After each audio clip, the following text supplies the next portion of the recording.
Group economics. Everybody who does group economics, Asians, Indian, every other race does group economics and flourish here. What makes us different? It's independence. We want to be on our own for so much. I guess feel like we was caged down for so long. Once we get independent, we want to stay independent. Too many chiefs, not enough Indians.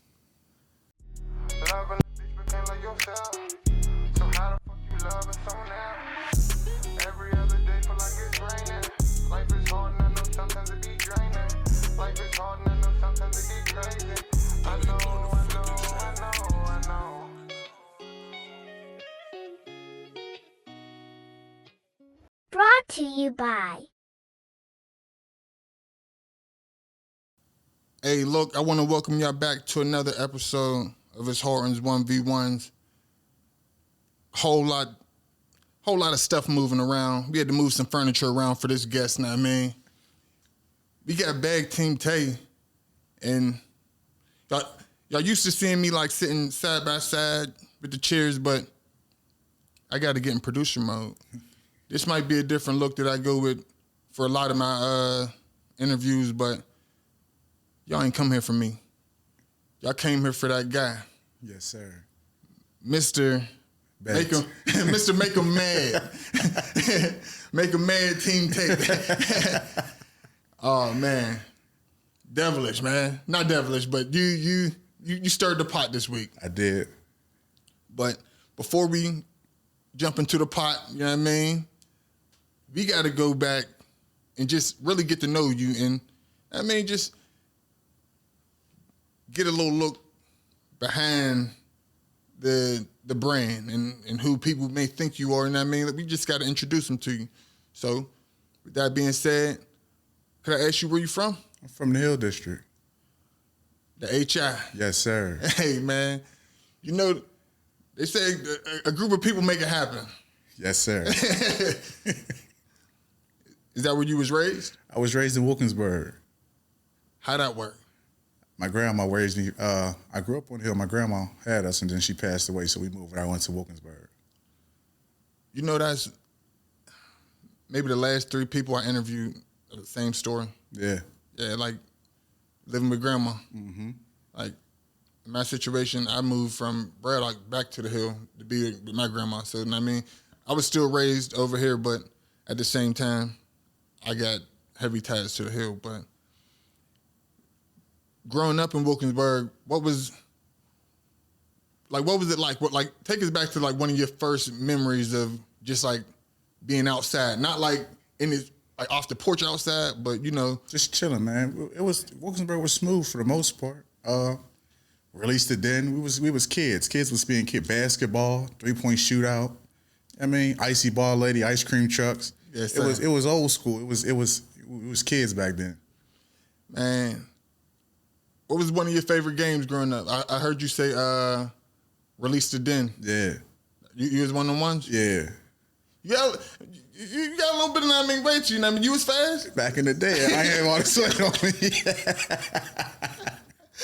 What'd you say, man? I was out, man. Yeah. But nah, so going back to like Release the Den.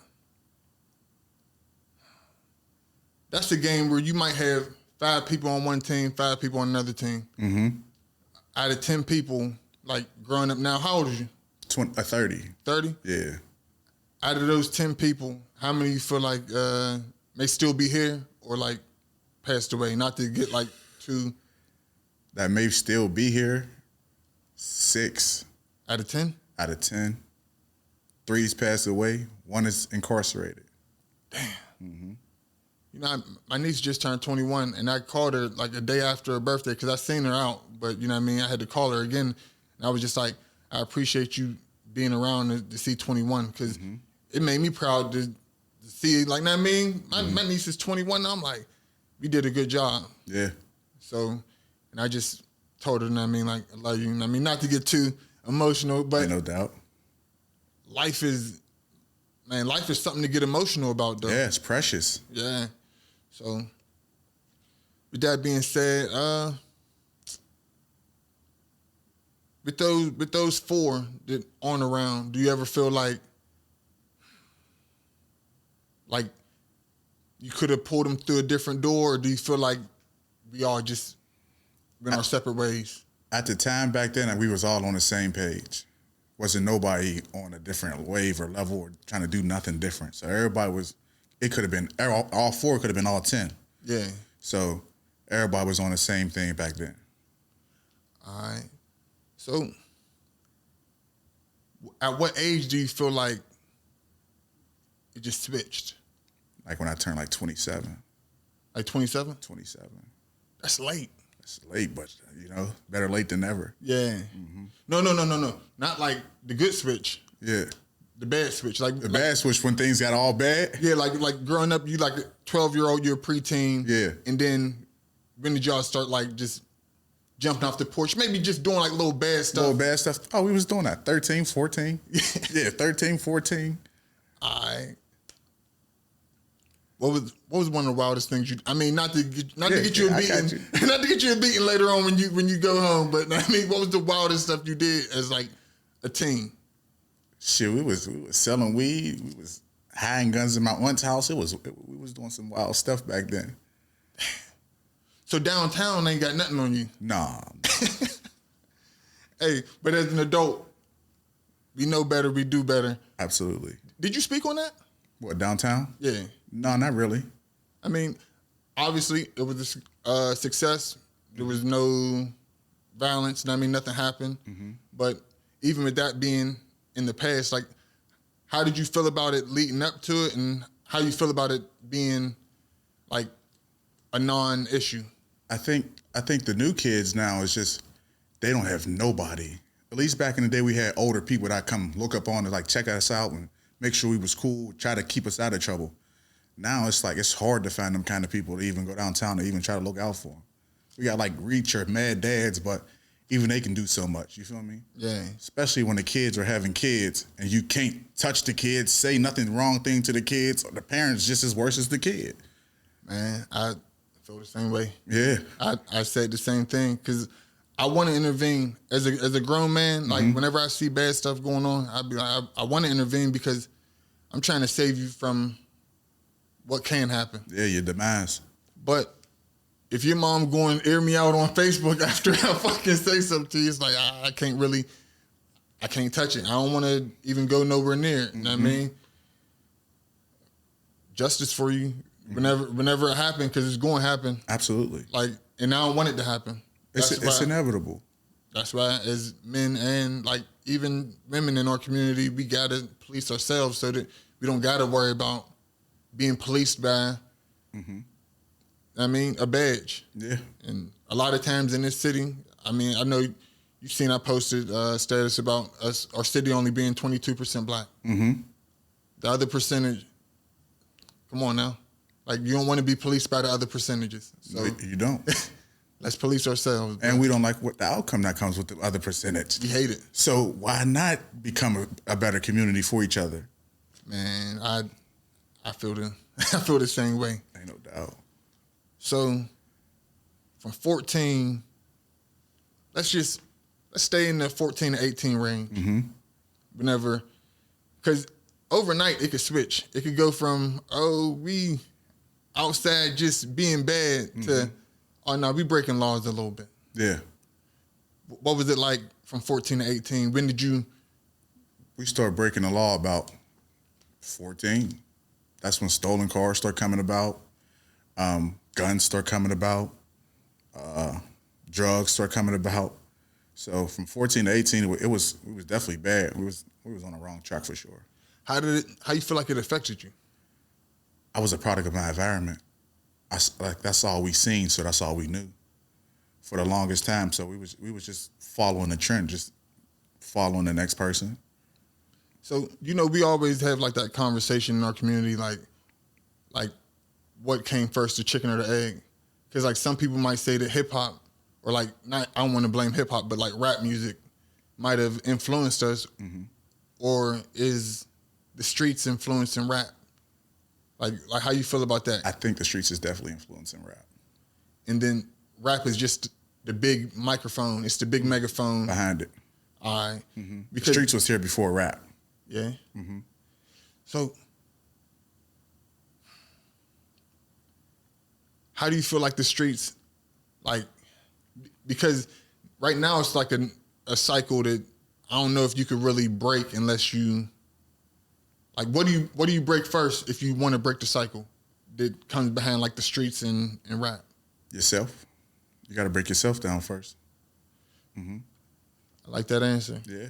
So you feel like it's not something that we need to look at on a community level if you're not going to look at it in a mirror. Absolutely. All right, bet. So what do you feel like? All right, nah. When did you look in the mirror? When I was 27. When you was 27? Mm-hmm. All right. I don't want to jump that far. I got you. What did you do after high school? Let's jump into that. I went to the Army, 11 Bravo. I was in infantry. I went down to Georgia, Fort Benning, Georgia. Yeah? Mm-hmm. Good man. Thank you for your service. Thank you. So, what age were you whenever you joined the service? 18. 18? Mm-hmm. They got you fresh out? Yep. What they promised you? They promised you college. They promised you benefits, the VA, all the good stuff.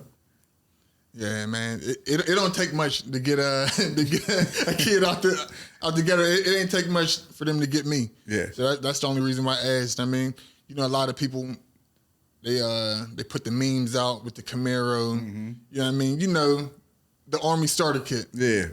You get a starter kit? No, I ain't get no starter kit. What you get with your bonus? We just got a bonus. That was all. We ain't get nothing else. What you buy with it? When I came home, I bought my own car, actually. Mm-hmm. So you was already being a breadwinner in the family. Mm-hmm. Off camera, we're going to talk a little bit more. I had to jump into that breadwinner role with my bonus as well. But whenever you made that purchase, like, how did it make you feel as a young black man? It felt to do something good for your people, to do something like that. It felt great. Mm-hmm.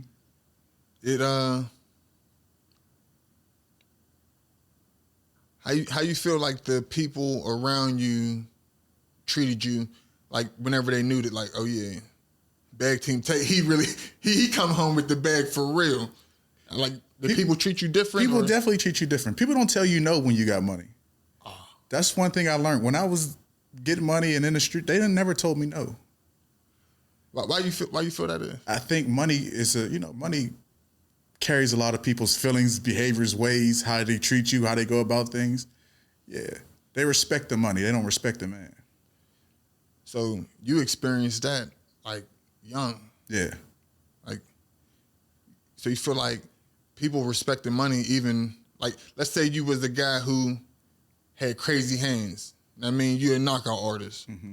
You think people would respect your knockout power more than they would respect the money? No. No. Mm-mm. I agree with you. Mm-hmm. But I wanna see it from a different point of view. Like, so, like, the fear versus respect conversation. You feel like somebody should fear you or respect you? I want to be respected. I don't want to be feared. A fear person to kill you. Yeah. Yeah. 48 laws will tell you that. Mm-hmm. So, I want to move on a little bit and jump into, like, your military career. Being in the military, what was basic training like? Basic training is hell. It's hell. Yeah. 8 weeks of hell. Who was one of the more memorable people that you met down in basic training? I had a drill sergeant named Lopez. Until this day, he still, like, sometimes just pop up in my memory. He was just a smooth dude, man. He was just a different kind of Puerto Rican dude. He was just smooth with it. Everything he did was just smooth. Was he one of the more disciplinary? No, he was more laid back. Tell me about The mean one. I want to hear about the mean one. you gonna have people join it? Yeah. He said it's cake, man. Man, drill sergeant Inks. His name was Inks, man. Bald head, redneck, West Virginia dude. He was a monster. Yeah, he didn't take no shit. He didn't play. He didn't smile. He didn't laugh. He didn't joke. Yeah, he was he was a guy not to fuck with. All right, so with that being said, did you feel like the military kind of, I don't want to say broke you, but was it able to show you life through a different lens? Because, you know, down at basic training, I'm assuming that it's people from all different walks of life, all different skin tones, all different backgrounds, everything. So, like, how was your basic training? It was that way. People from everywhere, Virgin Islands, every state you can think of and imagine. And it was cool though, to an extent. Like, it teach you structure, discipline. Wake up on time, make your bed, and you bring that stuff back into society with you. I mean, I believe everybody should go to military for real, especially how it is now. It'll teach you it makes a boy into a man. Man, we agree a little bit too much. You ever be talking to somebody like, man, we gotta disagree a little bit. Yeah. But no, I say that to my friend sometimes. I'm like, bro, everybody should get at least 2. Because in different countries, every boy is getting at least 2 years of It's mandatory. military. You know what I mean? And from my perspective, I used the military to grow up as well. Like, yeah, I wanted money for school. I wanted the bonus and all that stuff. But if you ask anybody who's close to me, they'll let you know, like, I went to the military for structure because I grew up in a single-parent household. And my mom was a disciplinary, but, like, after it stopped hurting, it's like, you can't tell me to make my bed. You can't tell me to do nothing. Like, you can't really tell me to do nothing. And as much as it was, like, freedom, it's like, nah, but I still wanted structure. But I wasn't afforded structure because of the hand I was dealt. Yeah. But that was just something that I got from basic training. And I brought it back to my personal life. And just to get out of, like, basic training and, no matter of fact, let's get into graduating and going into your actual MOS, because there might be somebody out here that want to become 11 Bravo. Tell us a little something about your MOS. My MOS was infantry, front line. We shot guns every day for the most part. Cleaned them, shot them. That's going to be your best friend. You're going to know everything it is about her, how to break her down, how to put her back together in your sleep. And that's what we did for the most part. I had a duty job down Georgia. I guarded a building most of the day, and then after that was pretty much it. I ain't really leave base. Was you a lifter? Nowhere. Was you a lifter? What's a lifter? Like, one of them dudes who, like, whenever the work day's over, they just go to the gym. Oh no! I ain't lift no weights. I was a drinker. Yeah, but that was my next question. So I know we're 24 ounces, 6 reps. Yeah, Jack Daniels, Tennessee Honey, man. We was drinkers. Oh man, they didn't got you. Was you dipping? No, I wasn't dipping. All right. I ain't get that far. Because if you start dipping, they're like, all right, they really got you. At what age did you get out the military? I got the military at 20, right before I turned 21, so 20 years old. Yeah. So you said at 27, that's whenever the light went on. When did the light turn off? Because going to the military is like something that we could all be proud of, you know what I mean? Like, it's something that we could look at like, oh, yeah, man, my big cousin went to the service. Yeah. He liked that. So when I was in the military, I ended up meeting some of the wrong people in the military. And when I got out, I ended up keeping in contact with the people when I got out the military. And then that's basically how the show started. The show? Yeah. You got to tell us more about the show. I went on, I had about a 3-year run from here to California, man. Weed, marijuana for the most part. And I had a hell of a run. I made a lot of money doing it. And then I was indicted in 2019. So life gotta be hitting you like hard. I mean, and the money was probably good. I mean, if you moving like that, the money gotta be good. Was it worth it? No. Why not? It's never worth when they take your freedom because they come and take everything. You can't get none of that back. None of the time, none of the money, none of the cars, houses, nothing. It's not worth it. I know you can say that now as an older adult. In that moment, whenever did they come knocking? Whose door did they knock down? Man. Yours? Yeah.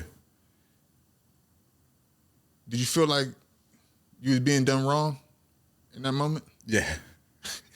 Did you think you was gonna get that money back? It was yours. I fought for it.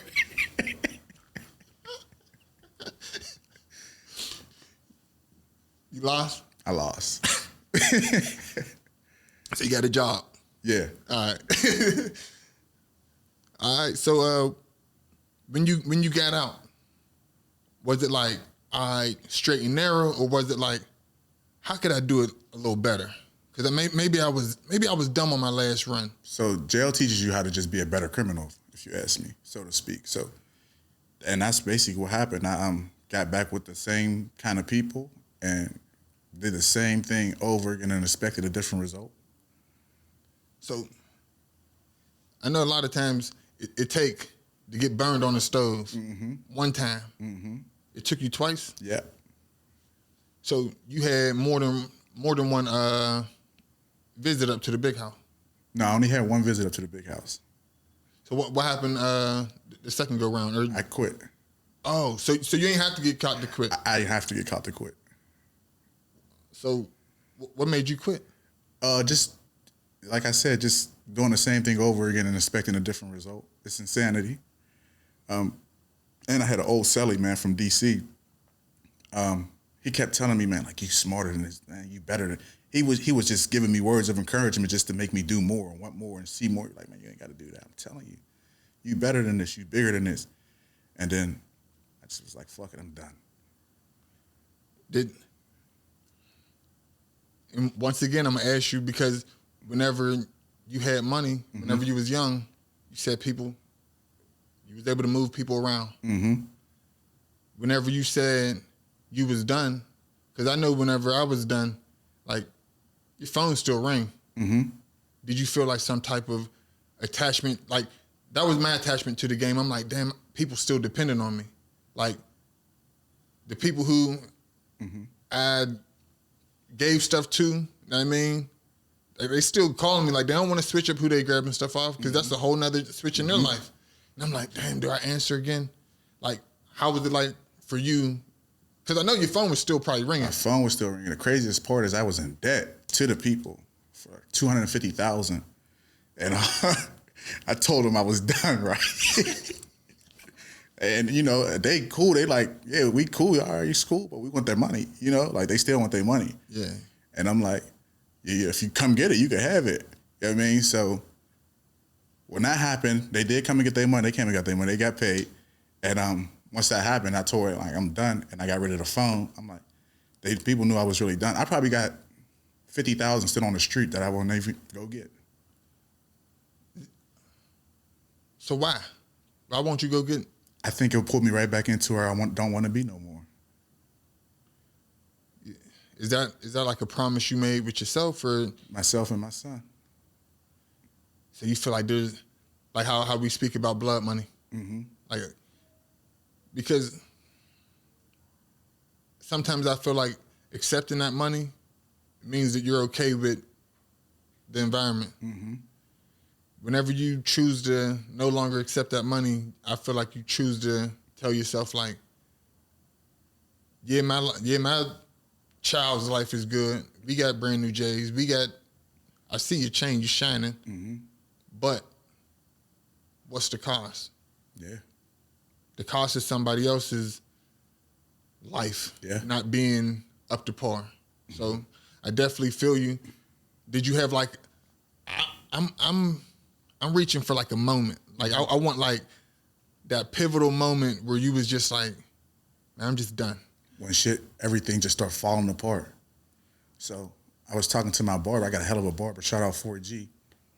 Cutting my hair. We talking. We getting deep, and he telling me, talking about life, man, just life and as a whole and what it's about and what we really doing out here and the purpose. And I went home and I just broke down and called Jay. I'm like, I don't want to do this shit no more because either I'm gonna get killed or I'm gonna go back to jail. I already know the outcome. This shit is inevitable. You see what I'm saying? My folks just had a tracker put under their car. Like, shit's getting real. People getting kidnapped. Like, shit was really happening. So I'm like, when it's over, it's over. You got to know when to let it go. Yeah. So when I had that moment, I had a meltdown. I'm like, man, fuck it. I just let it go. I'm glad you said that because to leave on top, like, to compare it to sports, that's like winning a championship and saying I'm done. Mm-hmm. But do you know how hard it is for a competitor to leave on top without thinking that he could come back and do it again? Mm-hmm. Jordan did it. Mm-hmm. If Jordan was in the drug game, he'd be dead, man. Because he was that great, you know what I mean? And I'm pretty sure anybody who, if you got enough money to be in debt, $250,000, Mm-hmm.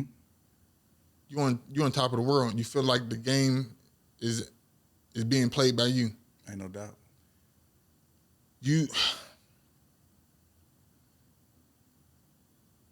Did you feel like the chess pieces just wasn't moving the way you had them at first, or was it? Everything went south. Like, everything went bad. Like, we start losing packets. Money start disappearing. Like I said, trackers start getting put on cars. People start getting kidnapped.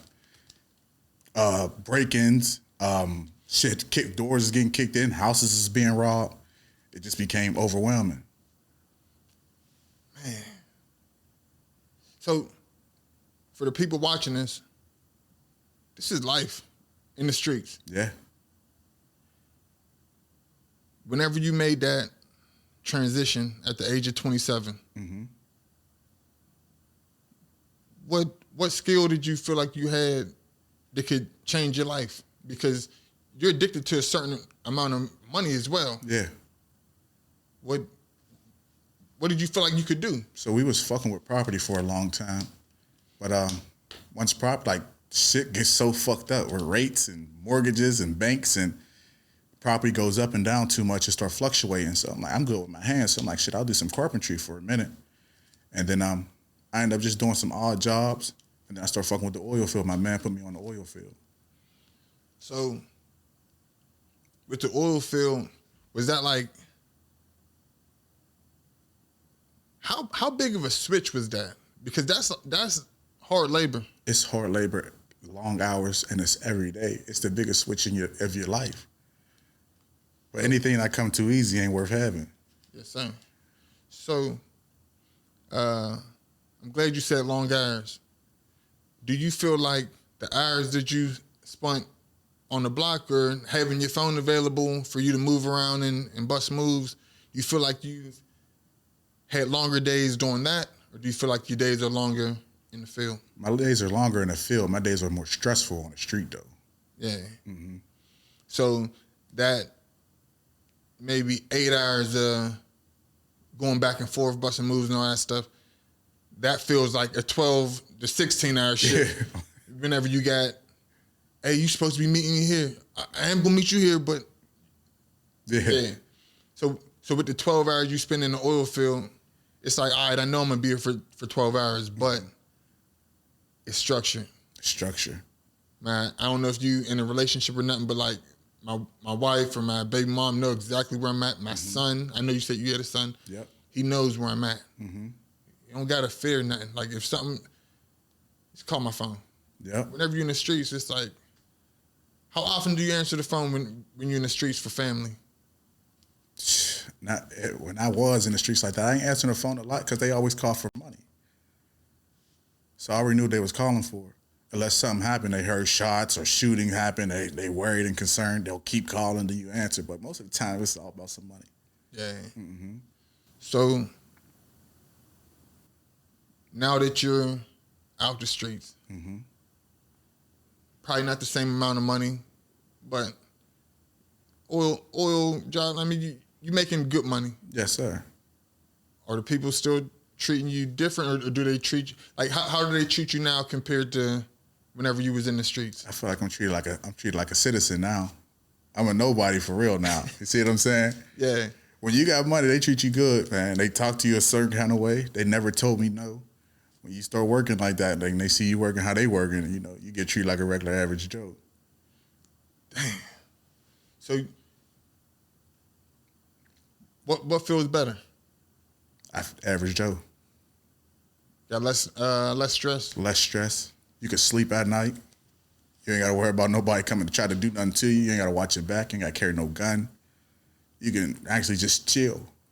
Man, me and my boy, we talk about high school a lot, and I always told him, I said, like, I ain't grow up with much, but if I wasn't cool, I wouldn't have to grow up with much. Because bro, there was kids in school who got straight A's who just wore the same shoes, and wore the same stuff, but they wasn't in them rooms. Like, they didn't sit at the cool table.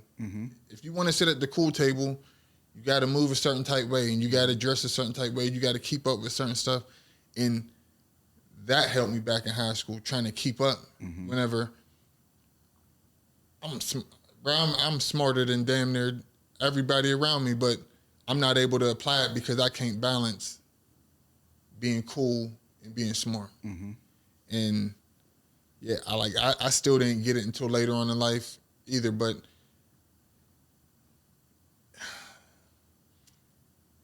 just being like not being lame, but just being a regular degular, man. Like, not being a topic of discussion.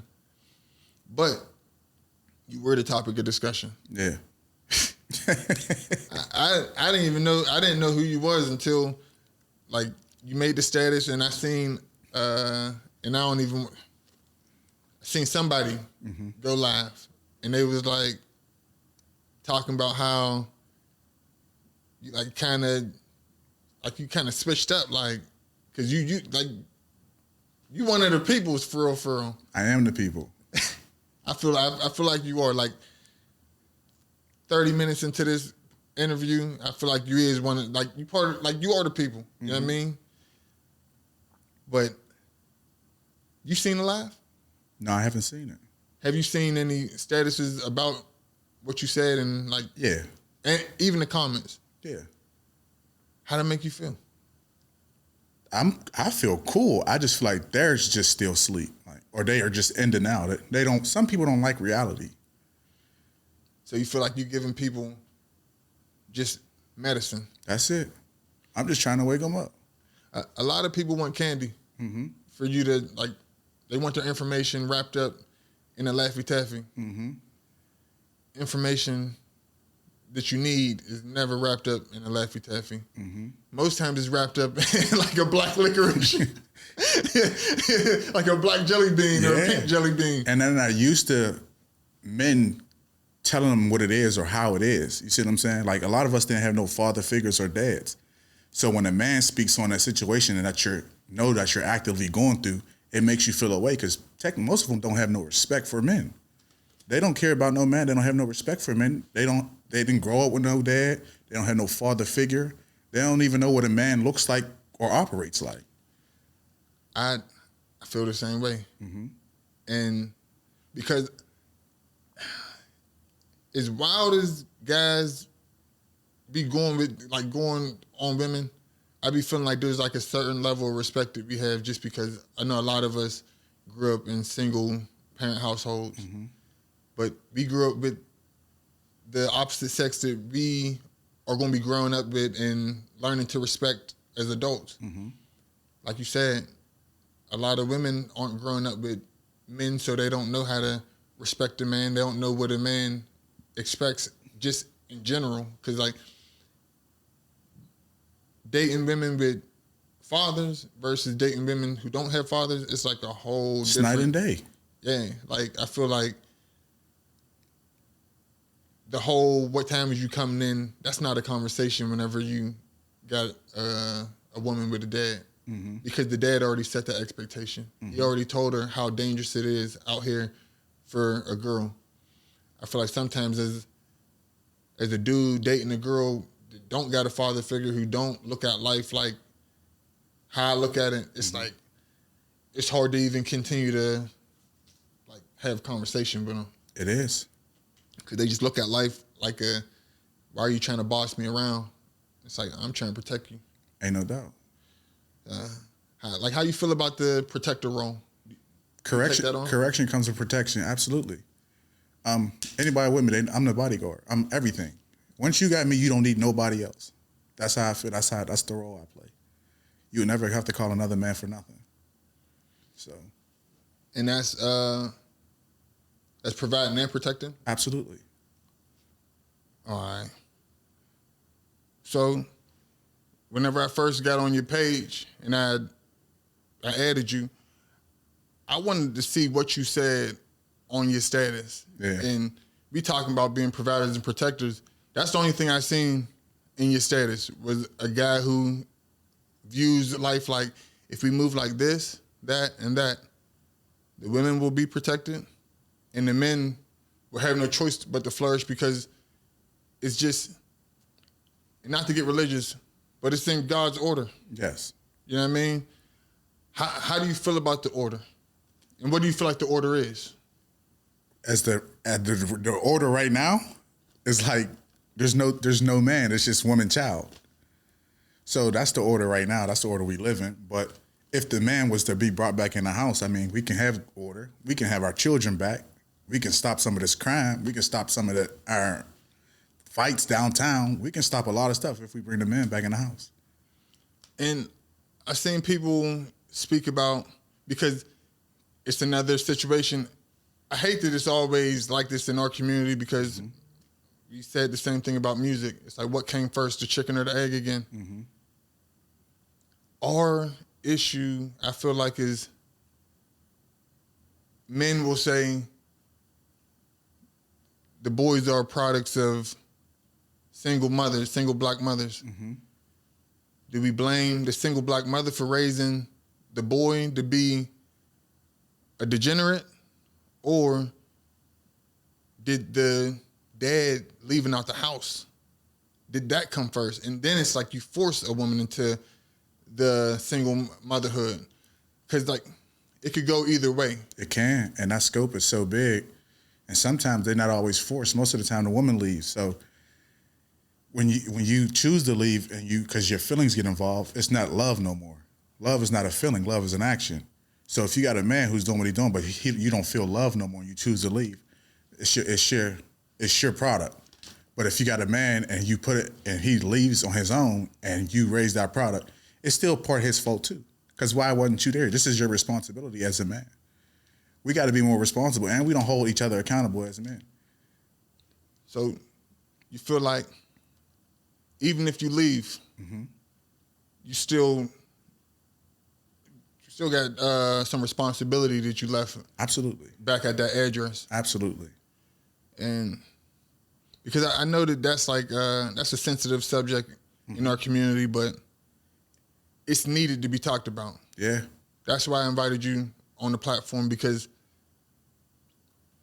we gotta come to grips with what came first in our community, the chicken or the egg. And to me, it doesn't matter what came first. Yeah. Let's just get it all back together. Absolutely. Off camera, we talked about just knowing better and doing better. And you said at the age of 27, the light went off. You knew better.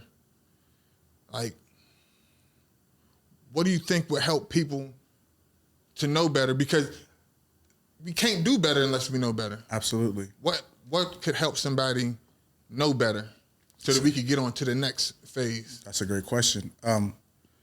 First, I think we got to hold each other accountable first.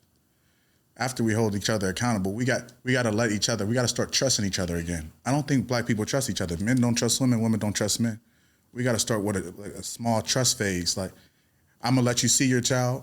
2 days out the week. We'll start like that. A day out the week, meet them at the park. We just got to start building these people back into each other's lives. It got to start somewhere, though, but it starts with trust. We don't trust each other. Like, she ain't going to trust him with his dad, so that's why she don't send him over here. He don't trust her over here, you know? And that's why we keep our kids hostage and use them as pawns, but it's really just hurting the kids. Yeah. Mm-hmm. I don't even see people linking up with their cousins as much. Mm-hmm. Like, we come from big families. Absolutely. Like, I know growing up and moving in with my grandma for months at a time, like, there was at least 9 kids in a 3-bedroom project. We lived on top of each other. Like, that's how we slept every night. And I don't want to, I shouldn't get canceled for this, but that's how, like, Hispanics, that's how they live and they thrive. Mm-hmm. Like, living on top of each other, you know what I mean? Like, where it's like, it's too many people in this house. But it's like, that's how we grew up in. It wasn't the best, but it's better than this isolation that we got right now. Group economics. Everybody who does group economics of that. Asians, Indian, every other race does group economics and flourish here. What makes us different? It's independence. We want to be on our own for so much. I guess feel like we was caged down for so long. Once we get independent, we want to stay independent. Too many chiefs, not enough Indians. I feel that way. So now that we know better, mm-hmm. How do you start applying it so we could actually start doing better? We got to start trusting. We got to respect each other.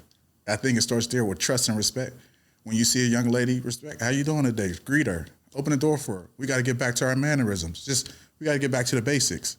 Small things, man. I think the small things go a long way. A little bit of respect go a long way. Even just interactions with every day. Like, I joke about it all the time. Like, you could tell a black man with a job. Like, the way we greet each other is a little bit different. Mm-hmm. I don't even want to say with a job, but with his head on straight. Mm-hmm. Because I feel like whenever, this is me just meeting you for the first time. Hey, what's up? How you doing? Mm-hmm. Right? You don't got to say all that whenever you greet somebody. You could be like, oh, what up? I ask you how you doing because I genuinely want to know how you doing. Like, you having a good day or a bad day? Absolutely. And even if someone don't care, it's just hearing it to be like, oh, all right. It just breaks down that barrier. Mm-hmm. Like, the trust thing and the respect. I see so many of our people put on the voice whenever they get around other people, but they won't put the voice on whenever you're dealing with your own people. Like, even fast food.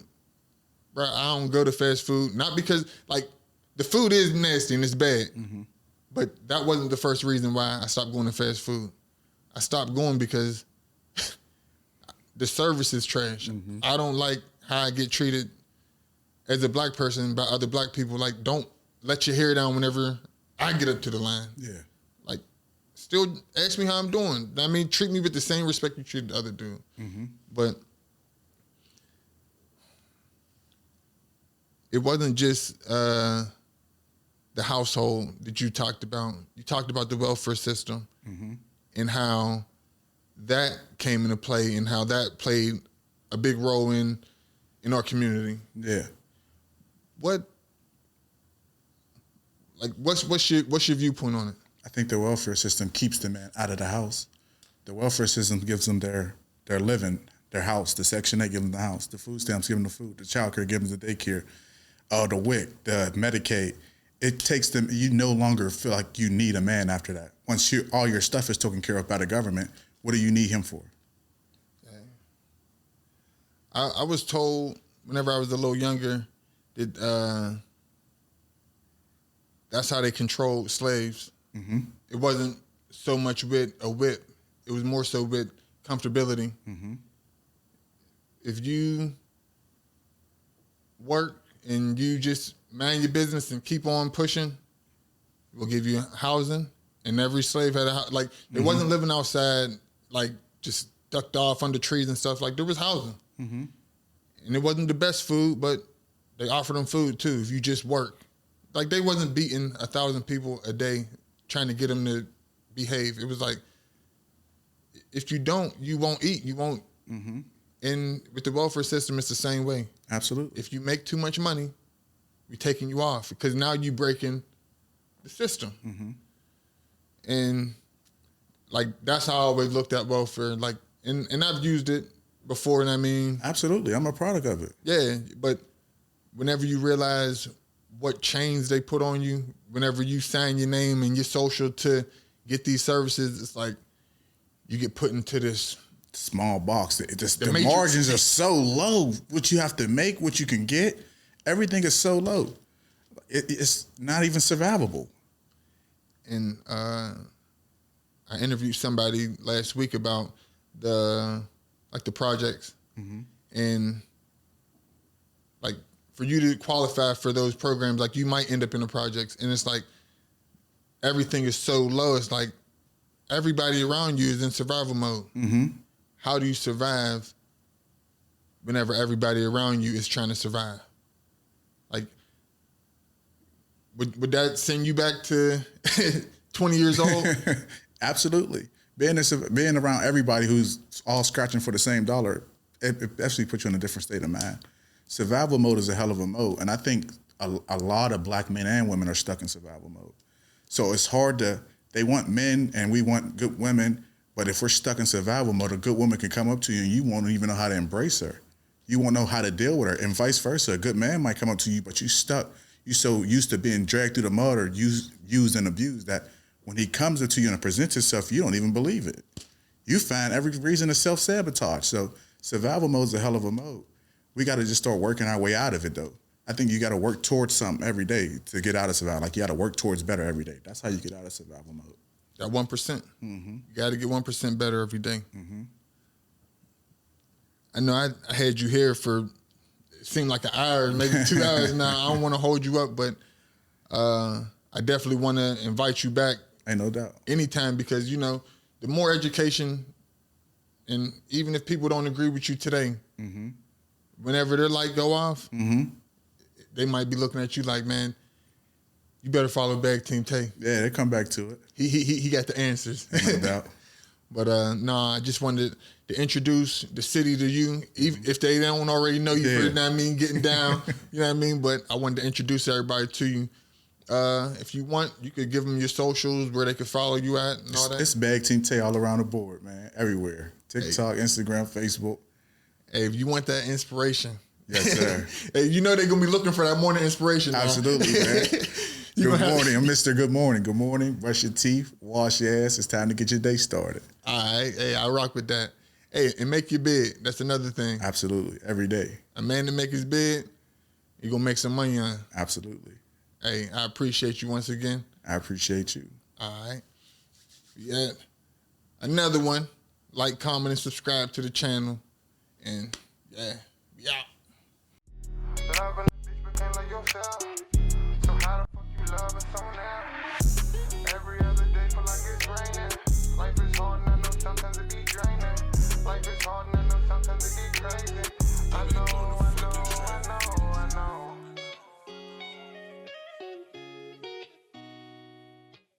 Brought to you by